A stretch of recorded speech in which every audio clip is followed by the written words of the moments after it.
হাইকোর্টের রায় দিয়ে আমাদের নিবন্ধন বাতিল করা হয়েছে, আর বুশ সভার বক্তব্য দিয়ে আমাদের প্রতীক খেয়ে ফেলা হয়েছে।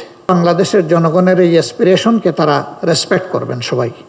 সম্মানিত বন্ধুগণ, বাংলাদেশ জামাতে ইসলাম ইনশাআল্লাহ আমরা আশা করছি হাইকোর্টের রায়ের মাধ্যমে অতি দ্রুতই অফিসিয়ালি আমরা আমাদের নিবন্ধন ফিরে পাব এবং সেই সাথে আমাদের প্রতীকও ইনশাআল্লাহ আমরা ফিরে পাব।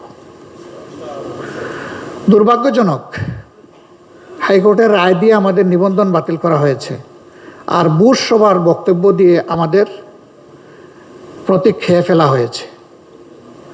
ওই বুশ সভায় যারা অংশগ্রহণ করেছিলেন আমাদের প্রতীকটা তারা হজম করে ফেলেছেন, যেটা ছিল বেআইনি, এখতিয়ার বহির্ভূত।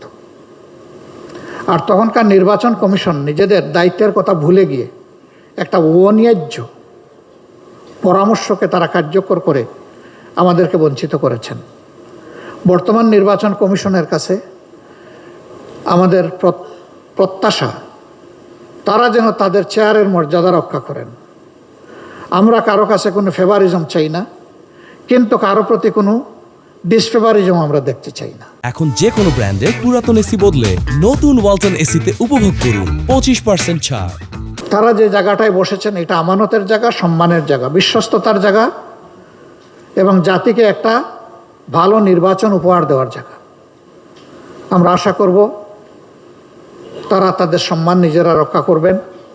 তারা যদি তাদের সম্মান রক্ষা করে চলেন, বাংলাদেশ জামাতে ইসলামী তার সঙ্গত অবস্থান থেকে সকল প্রকার সহযোগিতা তাদেরকে দেবে। কিন্তু যদি এখানে কোনো ব্যতিক্রম আমরা লক্ষ্য করি, তাহলে অবশ্যই সে দায়িত্ব আমরা পালন করব, আমরা চুপ থাকব না। তবে আমরা আশা করতে চাই যে তারা সঙ্গত দায়িত্বটাই পালন করবেন। আগামীর বাংলাদেশ সত্যিকার অর্থে একটি